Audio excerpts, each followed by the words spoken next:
Welcome back to our final game of the day. Echo Fox taking on Golden Guardians. We're going to start, as always, with these starting lineups. Selecting the blue side is going to be Echo Fox, first place team at the start of the day. Huni in the top lane, Dardoch in the jungle, Fenix in mid, Altec and Adrian the bot lane duo with their coach Inero. And facing on the red side is the Golden Guardians. They are on the opposite of the table, but it has been a day of upsets. And in the top lane is Lourlo. In the jungle, Contractz. Mid laner High, bot and support will be Deftly and Matt with Coach Tyler. All right, it's going to be a fun one. So we'll see if the day of upsets continues here. But at this point, of course, for the Golden Guardians, even if they don't necessarily get their first wins, the fans are waiting for them to show something a bit more positive, something maybe a bit new. Mm-hmm. Yeah, definitely so. And honestly, if there was ever a time for cheese, I would say it's now, right? Sure. You have lost every game that you have played so far. Show us something different. Show us a new pick. Show us a counter pick. Show us some sort of unique aggressive strategy, because what they have been doing has not been working. So I really want to see them try to mix it up and not just get complacent. Yeah, so of course they did come into this match as underdogs. Now we also saw that Echo Fox are exploitable. They did lose their first match finally just last week.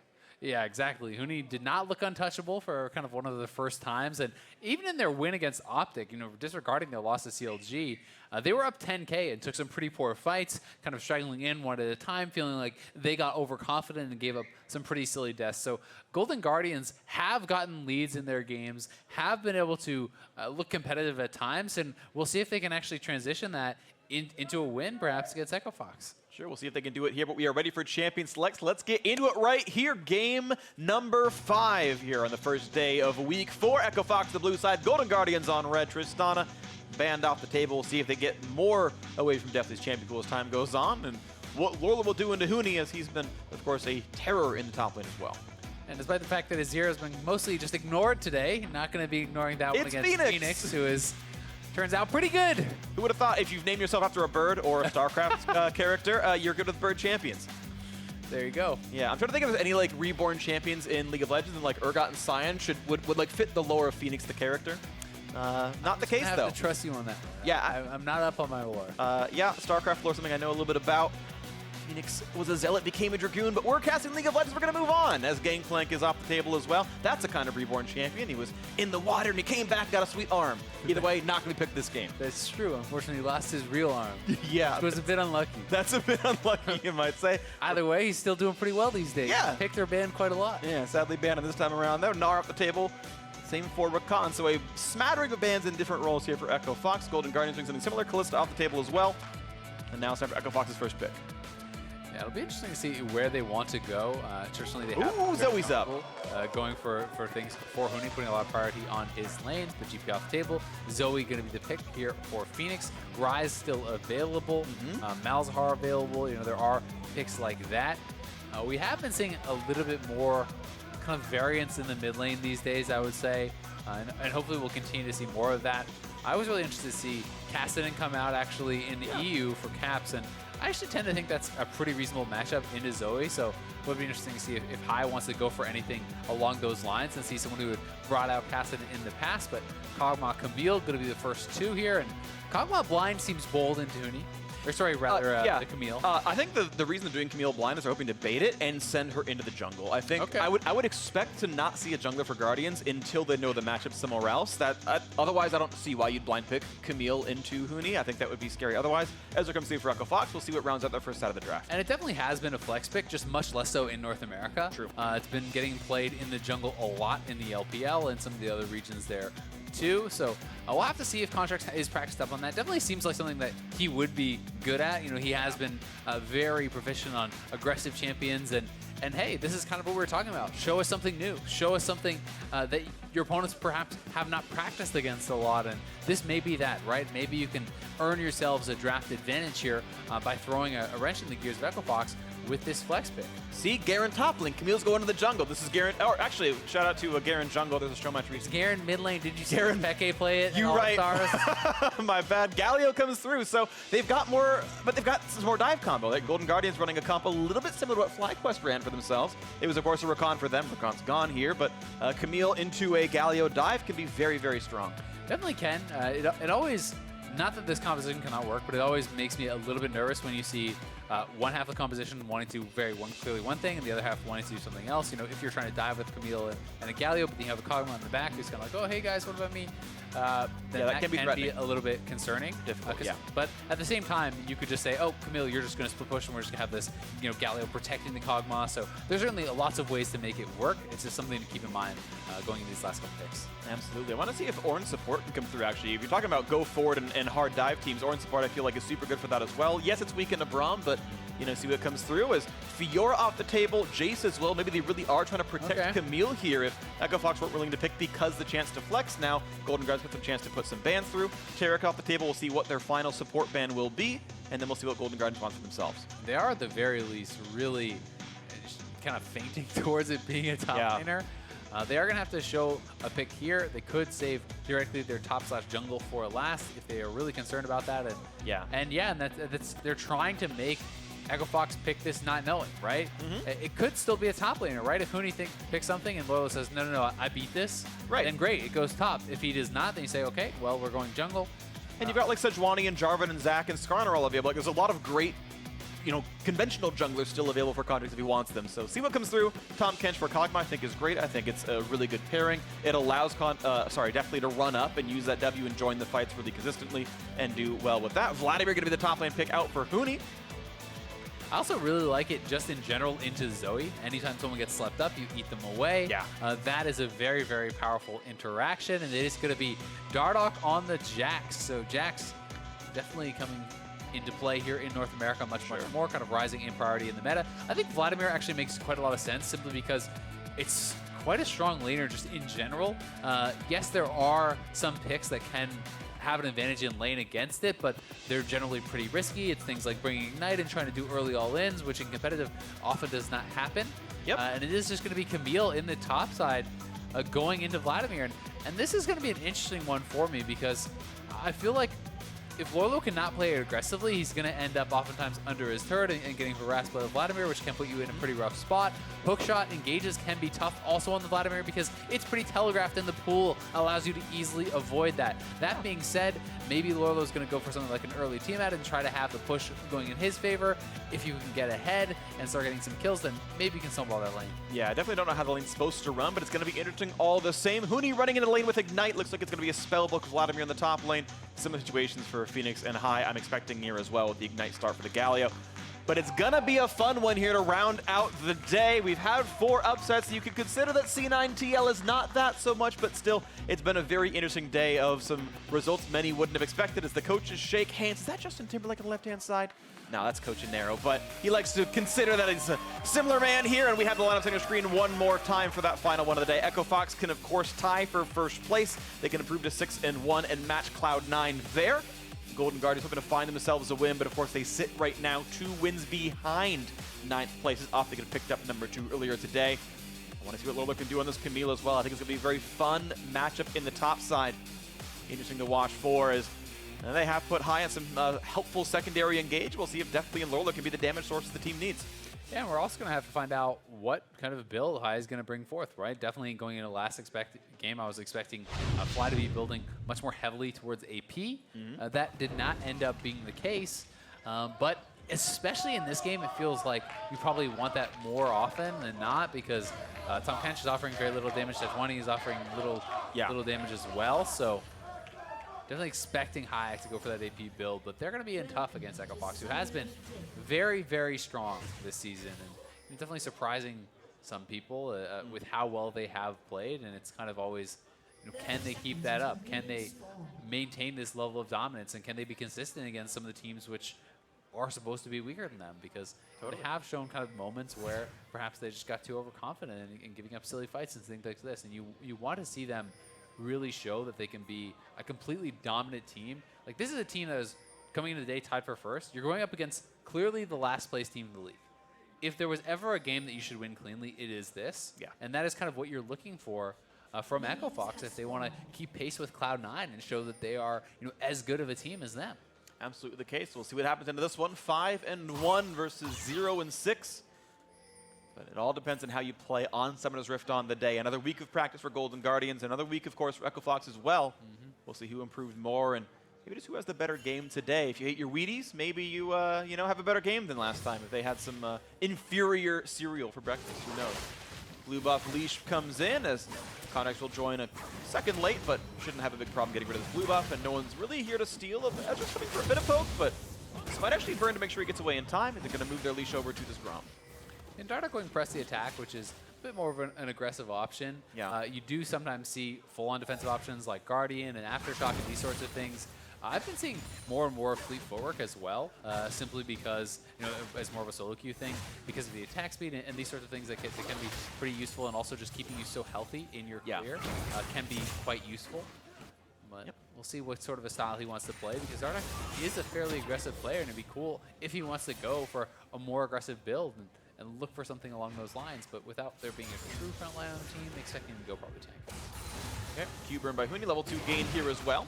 As they battle down to the bot side, Echofox got level 2 first, though. Matt was a bit late to lane from the Q landed by Adrian, pushing him away as they still match up in levels. The health down a little bit from Mappa, not terrible. Nice little stun going to be landed, and Huni won't take too much more, so you can go back towards Lourlo. Empowered Q available, 124. And you have to play so heavily around that empowered Q. It is very dangerous, but fight in the mid lane and looking for a gank on top side. High could just go down. A lot of health ignite on the top side as well. Lourlo going to flash with a flash follow, and Dardoch gets some first blood for Echofox. That is so well done there by Huni and Dardoch. Full commitment, flash and ignite from Huni, and then Dardoch uses the leap strike with his counter strike up, and then the flash afterwards to get the additional distance to follow Lourlo on that flash and get that first blood. Nicely played. So TP comes in, and all he got was refillable potion and a control ward. That is not a meaningful back at all for Lourlo. Rough stuff there. Nice knock up for High. The taunt's going to mean aggro, actually. Fenix going to land the sleep flash the way. Looks for the Q. He can't get it. There's no way he's in range. So nicely done by High. Trades a flash out, and now Contractz is here. W would be the kill, but it's not up from cooldown. He's got to respect Jax coming around. And so Fenix walks away with his life. Dardoch doesn't want to go for the play. He's kind of threatened of all the chains he sees available. Yeah, and Fenix very low, going back to base, but honestly, Fenix lucky to get out with his life here. Let's watch this play once more. It looks like Huni just going forward, hits right as he hits level 3. Nicely timed flash, gets the ignite, gets the E for the slow, and then Dardoch very well executed with the counter-strike again. Leap strikes forward, follow the flash with his own, and lands his counter-strike. Just really well done. Yeah, really nice stuff out of this one. So Huni moving towards some armor for the early builds after his extra money courtesy of First Blood. At least the assist on it. Little poke was Deftly, but he's okay. So bot lane wave right now looks like Echofox have slightly more minions to farm, so they're technically going to be winning in CS, but otherwise a split lane feels good for Kog'Maw in my opinion. 1,000 gold lead for Echofox, so obviously the mid and top lane both looking very good. A 10 CS lead for Fenix, nothing to smirk at. Yeah, definitely not. I mean, High almost got solo killed, honestly. If there was actually an ignite on Fenix instead of that cleanse, he probably would have had the kill, but then I got a little bit cocky and had to blow his flash with the turret. Getting taunted under the turret by Galio was a bit silly, but either way, he came out on top. Jax is waiting here. If this goes bad for Golden Guardians on the top side, this is going to snowball out of control, and Jax is going to be a big surprise. He's going to land the stun as the follow-up there. Yes, it is. Lourlo was down. Contractz running for his life, but he's slowed down. A lot of damage coming through. One more hit will kill him. And this is a disaster in the top lane. All 3 kills up there already. Dardoch spread them like a book. Being up there in the top lane, once you get behind a Vladimir, you are almost entirely dependent on your jungler to bail you out. Dardoch knows this. He waits in the bush. Huni pushes up. And as Contractz comes in, you walk into a 2v2 that you cannot win. And even not using his pool there, just baiting him backwards into the bush, pulling him there, and out comes Dardoch. Easy kill onto Lourlo, and yeah, that is gotta feel so bad, because honestly, from this stage, when you're that far behind with Vladimir, it's just gonna get worse, and it's just gonna get worse. Yeah, rough stuff. Contractz thought he could help. He queued in for a CC, and he met his own death instead. He saw Jax, but he jumped in. So ouch. 3-0, the gold lead 2,000 already. And we saw Liquid speed running last week. Looks like Echofox are on pace to do something similar. I mean, they're 20 CS up in mid lane. They are quite a bit of gold up in the top side, and Vladimir is going to be very difficult to deal with. For Lourlo, it becomes extremely oppressive to deal with.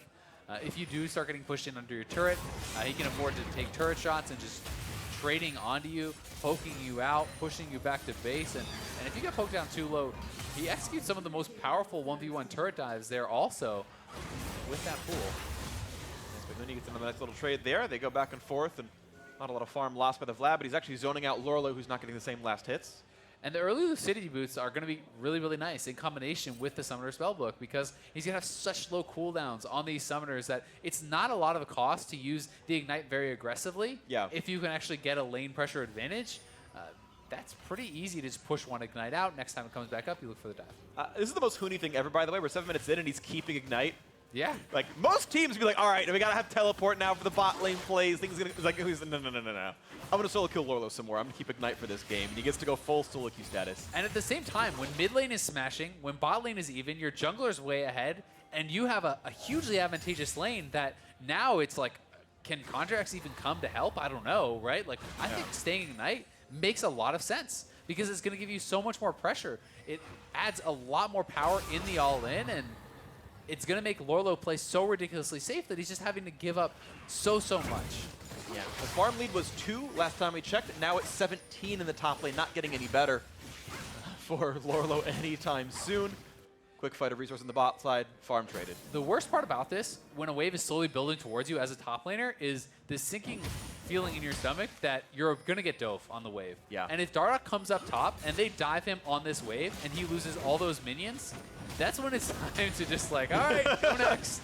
Yeah. But Contractz has preempted this. He knows that this is a possibility, so he is at least up there to defend against any possibilities of that dive. And at the very least, he'll get the experience, right? That is very, very important. 2 stopwatches. Echo Fox could probably try to dive, but Contractz now hits 6. The crowd control probably a bit too much. They don't go for the play, but they had 3 aggro resets.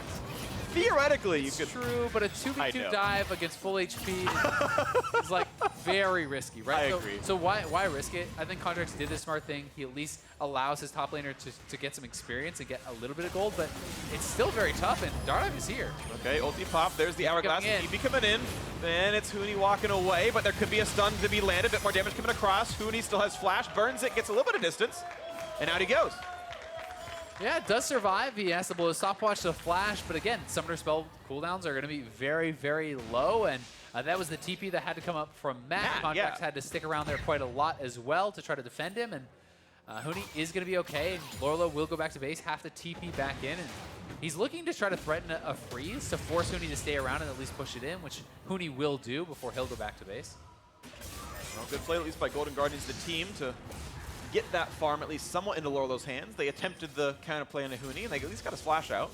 And even if you can't get the farm, getting the experience is so critical, right? You can't afford, like, if you give up that wave, you end up in a situation where you're 3 levels down and it's hopeless. You need to at least have the levels so that if your jungler comes or there's some sort of mistake, that you have a chance. But again, Dardoch up here on the top side, playing towards the strong lane. You have an Ezreal in the bot lane. You don't need to play around that. You have Zoe who can wave clear from far away. You don't need to play around that either. Play to your strong lane right now, defend this guy, put Lourlo at even more of a disadvantage because this is not a Maokai. This is a Camille who can do almost nothing if she cannot dive to the back line and one-shot someone in a teamfight or split push and win 1v1. Looks like Dardoch doesn't want to go for the dive. Contract's not around, but Galio had cheated up to the top side. They don't want to have to play around that, so they're going to peace out. But it's even just enabling him, right? He gives the lane ward, he clears out some of the defensive vision that Lourlo has. So Lourlo has to play respecting the fact that Dardoch could be dead. And there's also a lot more safety for Huni to push in because he now has these 2 defensive wards that are going to cover him. Dardoch gets that one. Of course, being level ahead means he fights a bit better, and Big Raptor goes over to the Echo Fox jungler. The gold lead now 3,000 across the map as we look for some trades in the bot and mid lane, but that's a big gain. If you're tired of hearing me talk, Avli May, as we saw a second ago, is in the LCS lounge alongside Double If Biofrost. I believe Ole going to be joining them partway through as well. So, but of course, Ezreal is completely worthy of listening to. Probably outranks all 3 of them in sheer personality and charm. So what did you say? I was watching the stream. Oh, that's fine. As soon as you said, you're tired of hearing me talk. Everyone already is. I mean, people just toggle the mute constantly, and they only ever hear you monologue. It's always your time to shine. Thank you. Just the way I want it. But, exactly. Should be a fun stream, so definitely check that one out. Either way, Echo Fox looking really good so far. This is the kind of dominant performance you're expecting against a team who is at the top of the table versus one who is at the bottom. And it's going to be on Golden Guardians to try to make some sort of plays, I think, to be relatively proactive. Because despite the fact that you have a Kog'Maw and you can be like, we have late. Well, you don't really when you're falling this far behind if your opponents continuously are taking more of the map. If they're continuing to extend this gold lead and take over your jungle and get experience advantages and these sorts of things, you can't just afford to sit back with the Kog'Maw or not. Yeah. Well, unless Echofox somehow slowed down. Right now, of course, they are not. They're playing at the tempo they're supposed to be. You guys can go up. Ocean Drake picked up for even better laning, but of course, we've seen comebacks from larger deficits. Just it's pretty rare. Right now, Altec still happy to tread water in this lane. Minus 30 in mid lane, of course, not great for high. He's not even really left lane. He's never ulted actually to top side. He's only to be back to his own lane. It's been Fenix really conferring a great advantage here, but here comes an attempted gank top set as Contractz comes to join in. Ulti popped on, but Huni doesn't really take any damage from this. He's staying above half HP, empowered Q, and he's like, okay, nice ult, dude.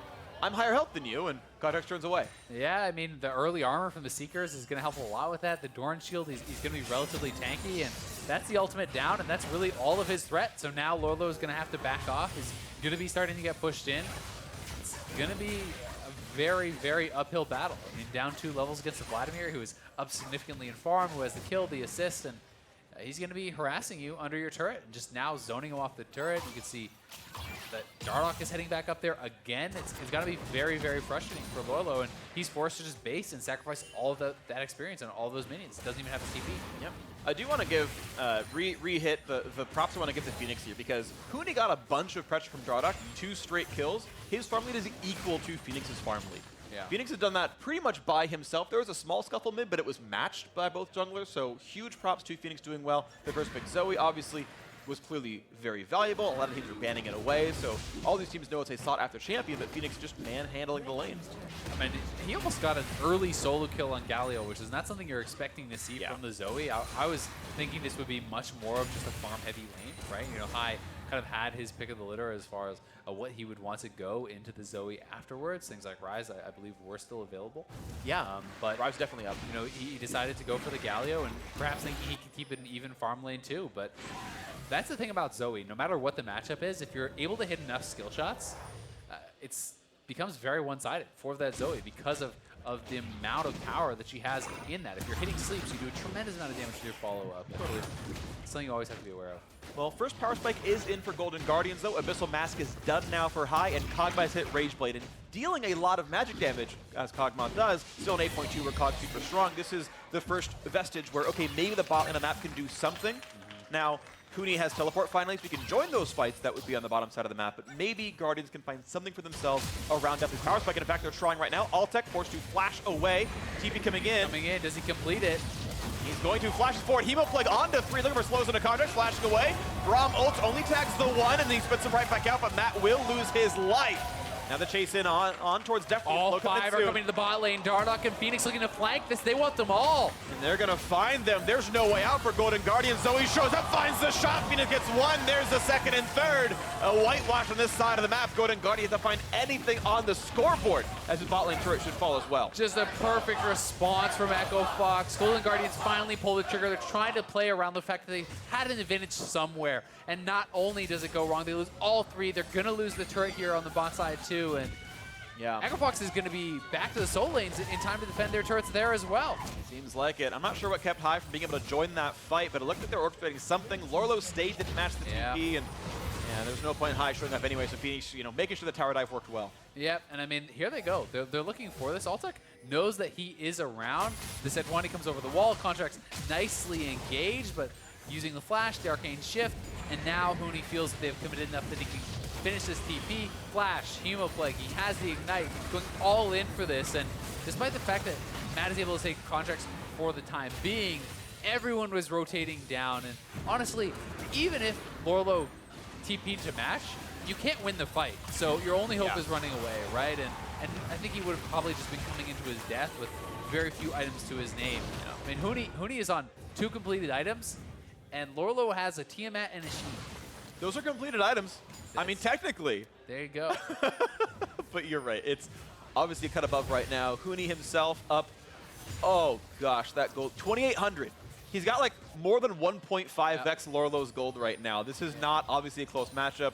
Sure, the help existed, but the quality of player tends to be quite a bit higher on the Echofox side as well. I mean, honestly, gold leads are just pretty enormous all across the top side of the map, right? It's 1,500 gold the advantage for Dardoch, and you know, well over 1,000 gold now for Fenix here too. Like, that is just such a huge gold lead in all these power points on the top side. Ooh. Smites the 1 HP. Dardoch's laughing about it. Typical jungler. All right, well, Dardoch going to give that one away towards Matt. Nicely played, Tahm Kench. Something finally going the way of Golden Guardians. Oh, here comes the flank here from Lourlo. They're trying to catch Altec, but I don't know if they're going to be able to get him. No easy catch for neither Fenix nor Huni. No TPs to join in. Here comes the Galio ultimate. This is going to be at least one shutdown. Altec goes and gets dropped. Ulti's chained in with the hard crowd control, and Adrian shouldn't have a way out either. So Golden Guardians finally on the board. A double kill for Lourlo. Something to smile about. But they have so much more work to do. Yeah, really well done to get something out of that play, finally executing a play. They knew they needed to make something happen. They lose the mid turret though. Tier 2 is being pressured. Top lane Tier 2 is going to be pressured here as well. So despite the fact that the kills go the way of the Golden Guardians, Echofox is still getting stuff back. Yes, they are. Turret means the gold is about the same, and more turret damage means quite a bit as well, as they can walk back out and winning to take away some of these Krugs. Taking stock of the map, 6,000 gold deficit. That double kill coming through for Lourlo means he's only down still way too much, 2,400. Hey, great, you're only down here. He's got a phage! He's now 2/3 the way towards 294. Things are looking great, right? You know, yeah. Now you'll easily solo kill him. But that's how that works. Mean, it is important, right? Being able to get the 2 kills onto Lourlo at least gives you some hope that maybe you can turn something around later. And 4 men on the top side. We'll see if Huni can get out of this one. Huni has escape tools, ulti up, flash as well, puts the Evo Plague in and dodges away from the stun. Lourlo running away, but now the rest of the team is here. 1 versus 4. He's going to be slowed as well and stunned. And the Zodi's not going to matter much as he turns it back around. And the kill comes through. Lourlo 3 in a row. He's got all the gold on the team. And that kill's going to trade for an Ocean Drake. And Huni himself says it's not worth that trade. I mean, nicely done, though. Still, I do think that Golden Guardians, yes, it looks silly sending 4 members for 1, but what else can you do? You have to make these plays. Is it what you would do in an ideal world? No, of course not. But these are plays that they are making to try to win the game. They are not trying to just go quietly in the night. They're trying to be proactive. They're trying to make things happen. And again, here comes. Okay, well, Matt in the front line, Lourlo around, getting a bit of damage, exhausted, pushed away, a big damage out of Phoenix that he wants. The ulti. Asleep in the front line, a knock-up there onto Adrian, the knock-up again to channel through, the taunt is in, that's gonna be 1, that should be a second Altec, not long for the world, Lourlo on his 4th kill, and the drowsy Sejuani doesn't care too much. Golden Guardians starting to find fights. I mean, they're just moving around the map very, very well. They're not willing to just let this game go away. They are fighting for every inch and trying to find these picks, trying to find these kills. And yes, they're still very far behind, but they have 5 kills to their name now. Lourlo has a completed Triforce, which is nothing to scoff at. And here it is again. Matt and Lourlo coming in. The Galio roaming down.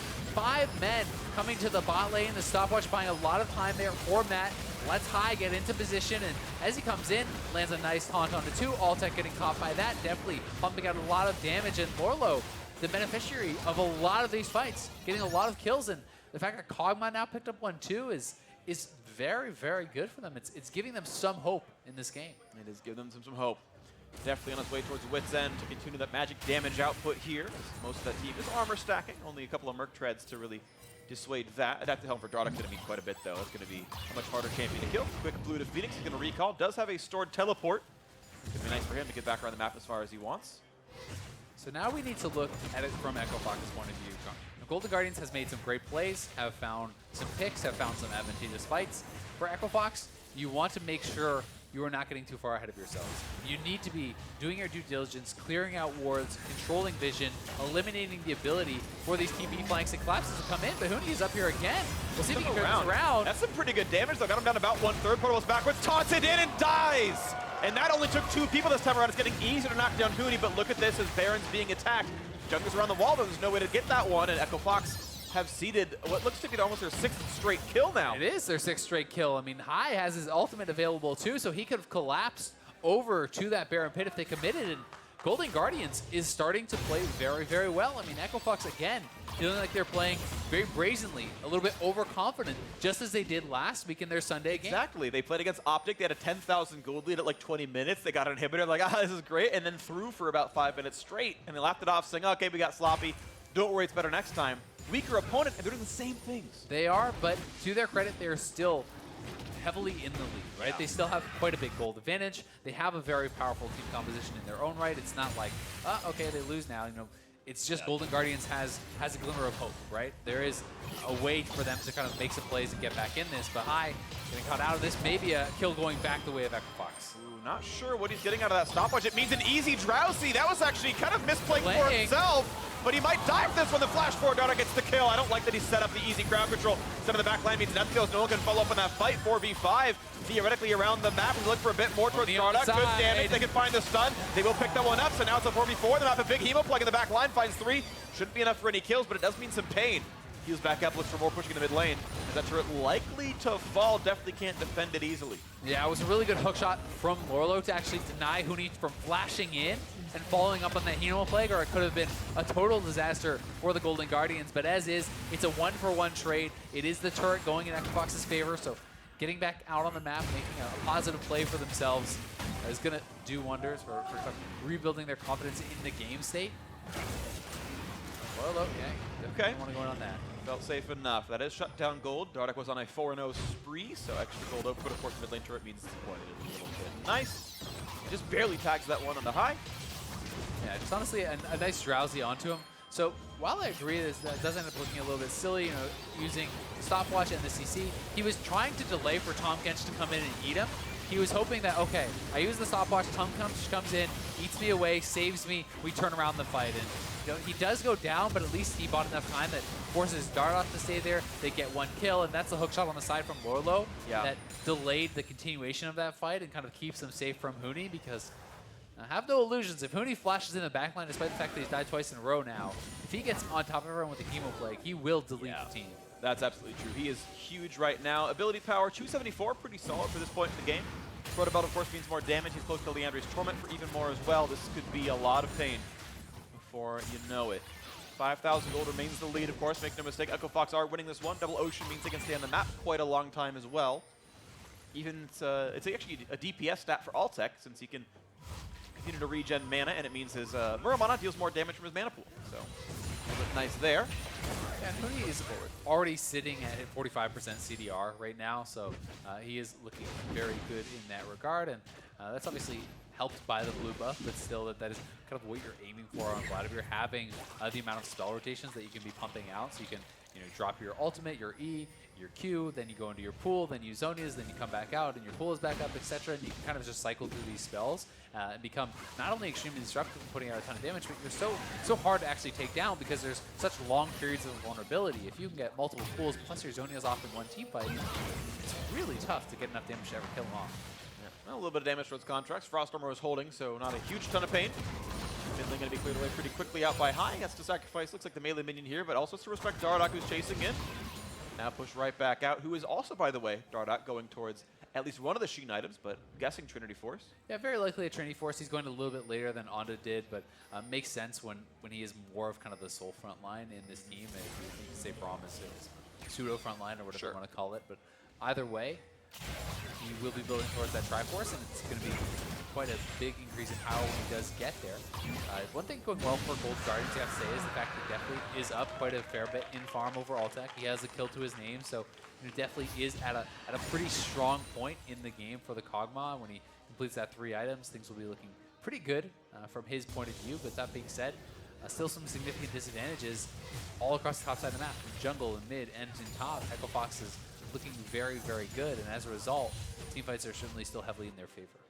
They are. So we'll see when the next one comes up right now. 3 Drakes in a row, of course, quite nice for them, as Inferno will spawn quite a while away. Baron's still on the map. We'll see when they try to control it. Equifox, what can you do now in this mid-game?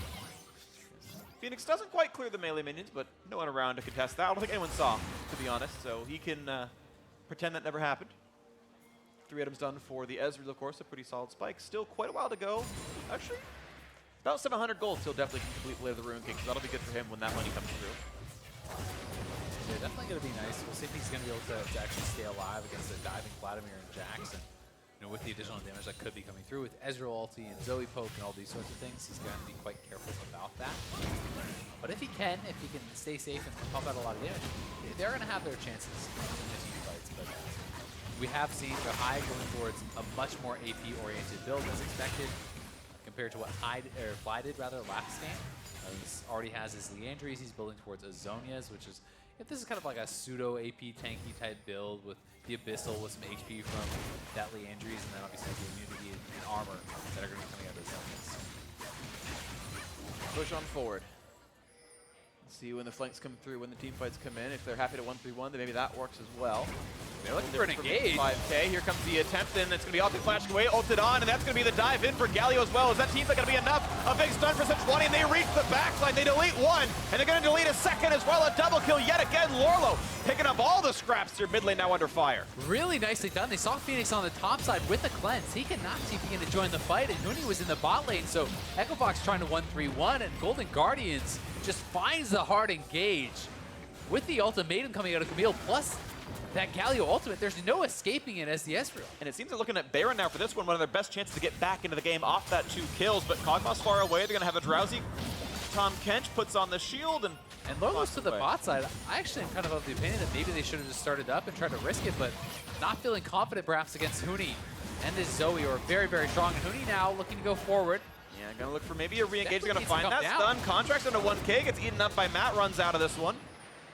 And Echofox run away, getting kind of delayed recalls. That means that it's gonna be probably their turn to get ward control back. It will, but Lourlo is alone on the bottom side. We'll be knocking down this turret pretty quickly, but Golden Guardians has to be aware of the fact that this could just be now a reverse Baron play, right? They're just starting it up straight away, and Golden Guardians has not gone back to base. Contractz is low on health.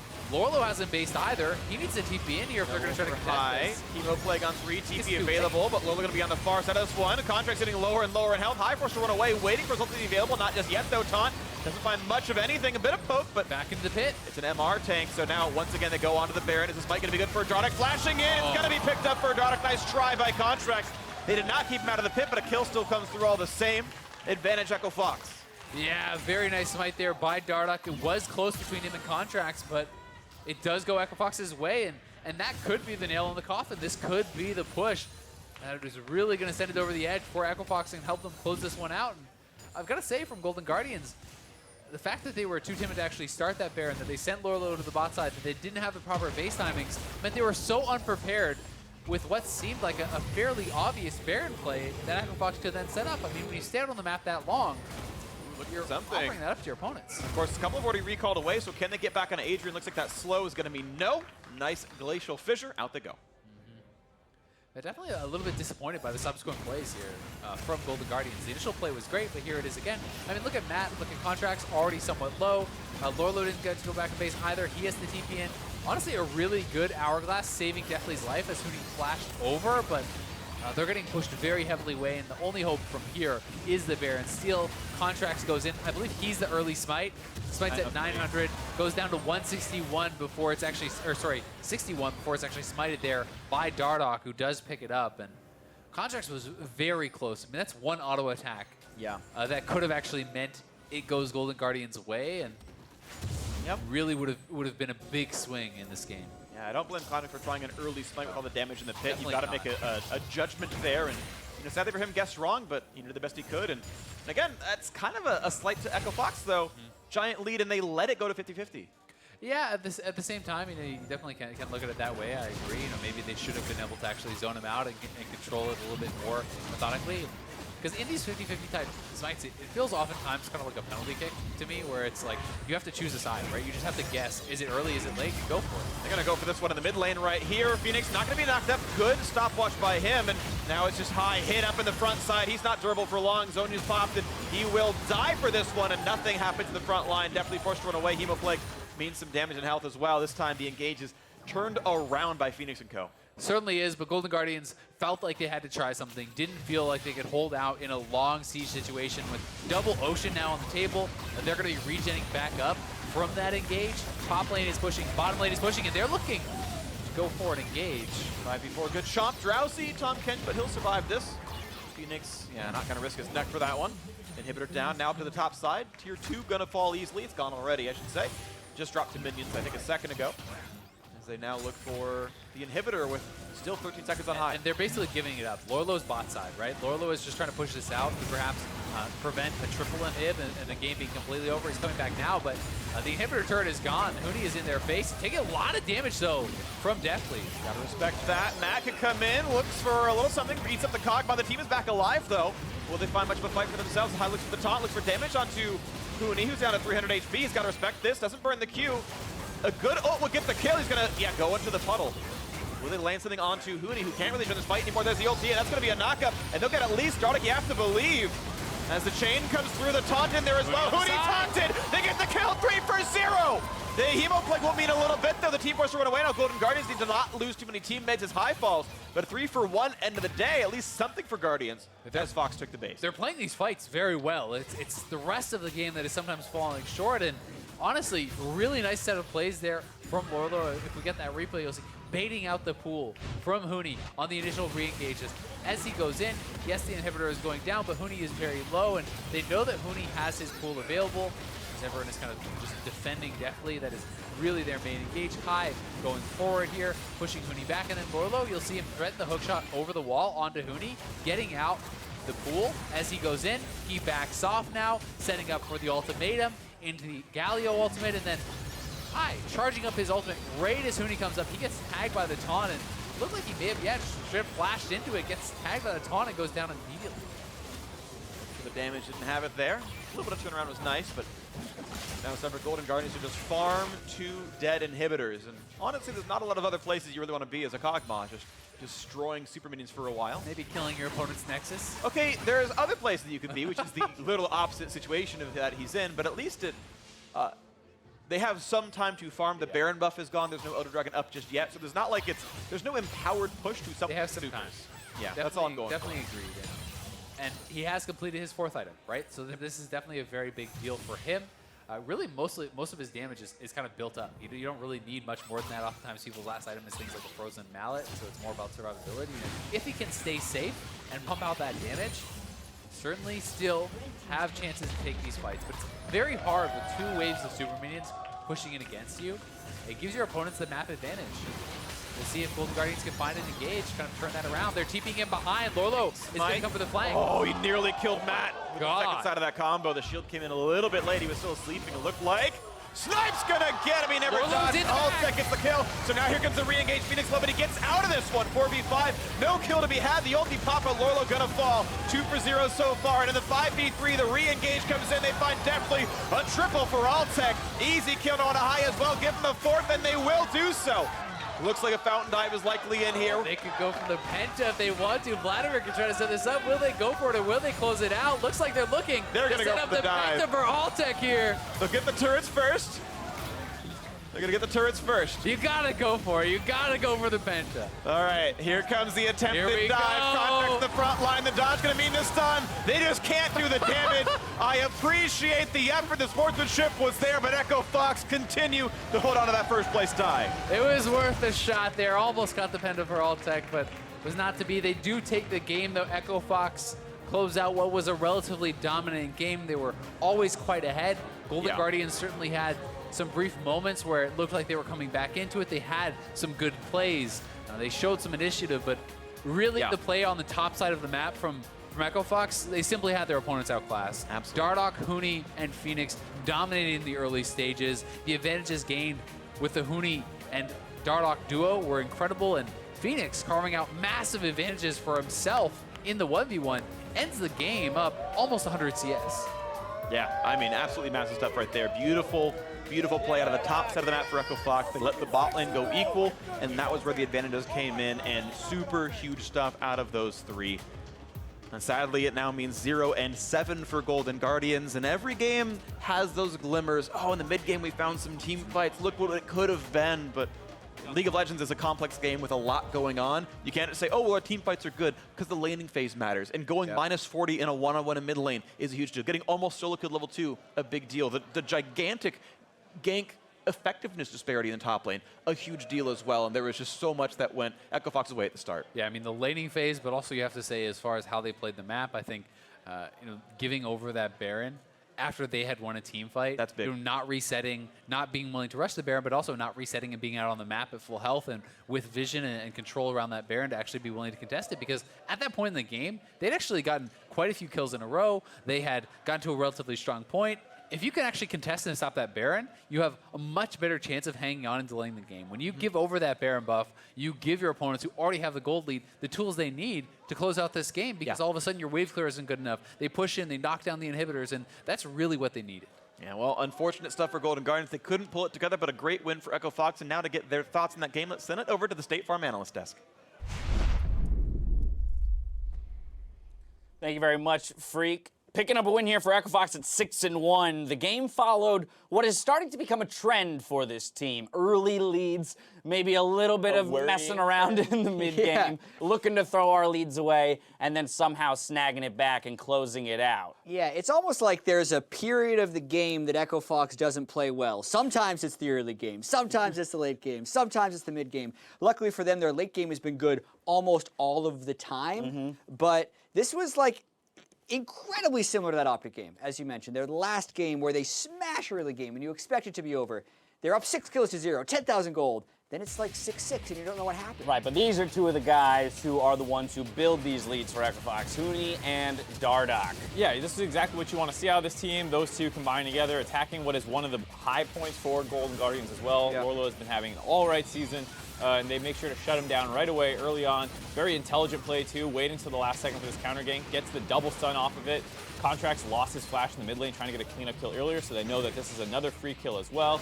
Hand that one over to Huni, and it looks like, hey, everything's rolling. This should be an easy win from here on out. Right, that's that point in the game, Jat, where you're saying, okay, easy win at this point if they do everything the way they're supposed to. I mean, if you were tuning in over on Riot Games 2, Doublelift and the other Biofrost Olay saying the exact same thing.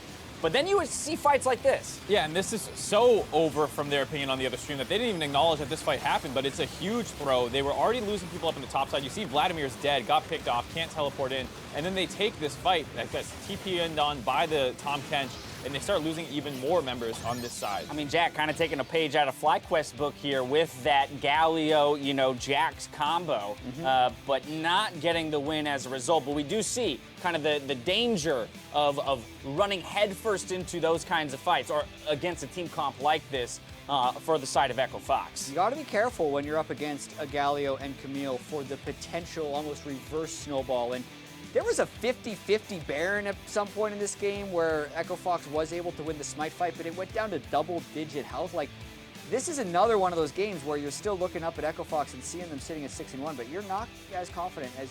Yeah, speaking of that 50-50 Baron, they came off the back of their bot lane getting killed in the mid lane, and then Golden Guardians just completely left the mid lane, didn't do anything with it, just went to catch sideways. So then they forced Baron, gets that crazy situation with that Baron buff. 3 people died in the top side because they were overstaying at one point as well. It's the kind of stuff that, like, you can pull this off against Golden Guardians and some of the lower tier teams, but when you start going up against 100 Thieves and Team Liquid and C9, and these guys are improving too, and Echo Fox looks like they're really stagnated at portions. I was going to say, it feels weird to look at a 6-1 team, right? Yeah. Sharing first place with Cloud9 and to start to be poking holes in their strategy, seeing the places where things could fall apart. With that, I want to take a look at what became of the standings after a day of upsets. In first, only Cloud9 and Echo Fox remain, while the middle of the table now has a 4-way tie between Clutch Gaming, CLG, FlyQuest, and TSM in 5th. And there's that huge amount of teams at 3 and 4 now. That's actually super interesting to me. I'd say Fox Coin, this is when everyone's calling it a bubble right now. Like, it's probably not the most valuable coin on the market, but you never know. Still could be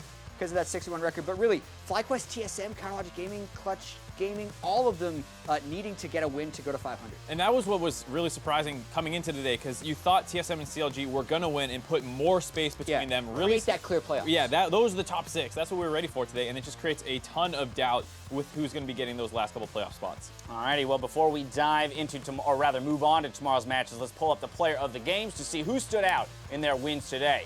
We have Apollo, Licorice, Power of Evil, Stunt, and Dardoch. Who on this list jumps out at you? Who do you want to talk about? Baron Steals was, I mean, they're highlight plays, but I think Licorice, if I had to pick a player who played the best of the group, might be the one for me today. I would have to say Stunt, just seeing the Xayah Rakan lane come out, see how well the comp worked with that Rakan pick, and then seeing him actually execute on it. It was a great show of both ideation and execution. Again, in a day of upsets, all that much more weight put on the performances of these individuals here. We'll see who will shine with another day of games tomorrow. First up, FlyQuest hope to derail the Cloud9 hype train, followed by the Golden Guardians aiming to take down 100 Thieves. Then we have TSM versus CLG, where Biofrost is looking to prove they made a mistake in dropping him from their roster.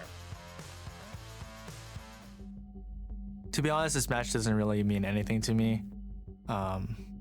I'm joking. CLG will tie with TSM as they look to fight them next week. The rivalry probably stands the strongest for Biofrost. Playing as Biofrost won't be a big problem because I know how he thinks. He has very glaring weaknesses in my eyes, and I know every single one of them.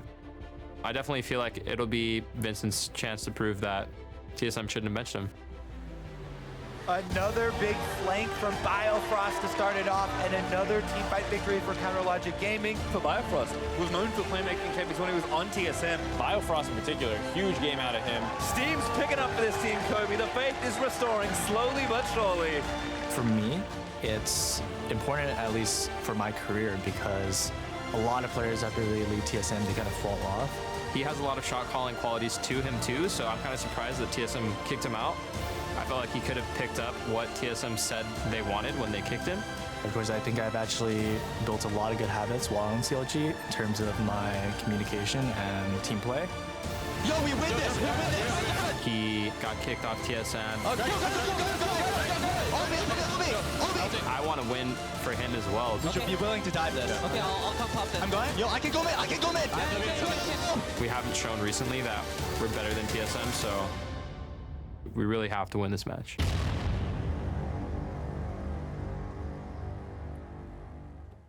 Damn! That was epic. Yeah, I don't think you need to hear any more from us. It's like Lord of the Rings. It's like, I don't want to follow that up. I have nothing to contribute compared to that. I got one thing though. They both lost today. Both lost. So the loser, Tied in the standings. the loser moves to 3-5, which guarantees them to have a losing record halfway through the season. That's true. The best they could end at that point would be 4-5 Yeah. with a win at the High stakes. top of the week next week. So a lot at stake here as these teams jostle or jockey for position here midway through the split. But that's going to do it for us today. So for myself, the casters, and the entire live broadcast crew, thank you for watching, and we'll see you tomorrow for more of the NALCS. Good night.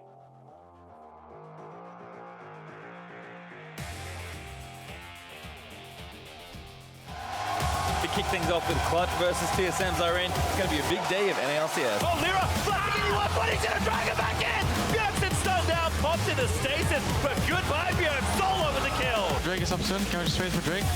I got it. Oh my, you're so fucking good, man. Mike Young taking a little too much damage. Getting low. Lyra pulls him in again for Pivot. Takes him up to the flash, goes down. TSM scares. Oh my god for Pivot. Gonna juke the stun for now. He still has the ultimate, finally burns it there, and that should be one more swipe. And the attack comes through with Darshan, might down to the turret. This is gonna be enough damage, and he's gonna go down. Come in. Yeah. Okay, come in. Dead. He dead. Look, Astrid. I'm going. I got him. Hey, look here. Okay, We can die. I got him. No. Go back. I have a time. Yo, Ezreal. He flash. No flash. Okay, nice. A big stun for Sejuani, and they reach the backline. They delete one, and they're gonna delete a second as well. A double kill yet again, Lourlo. The re-engage comes in, they find Deftly. A triple for Altec. Easy kill on a high as well. Give them a fourth, and they will. Your brain on right now? It's always on. But you are not gonna inting in your lane? I never enter LCS. Never. Ole, your girl voice is really cute. Yeah, I think if I use to go to VR champ, pretend to be a girl. Yeah, I can. Yeah. Hello? I can do that. FLICKR for another solo kill. Top die. Impact goes down. Twist. Don't flash the guy. I want twist. I'm stunned. I'm stunning too. Twist. Nice. Bobosa gonna try and get the damage done. Hemo play burns him down. It's an ambush. Oh my god, he lives! A systematic destruction as Cloud9 claim first. Ulti gonna keep the backline alive for a few more seconds, but here's gonna be a big root caller, and two more coming across. The feather just killing everybody. Stun him. I can stun him. Nice. Twist. As FlyQuest decimate 100 Thieves in what is a week of upsets.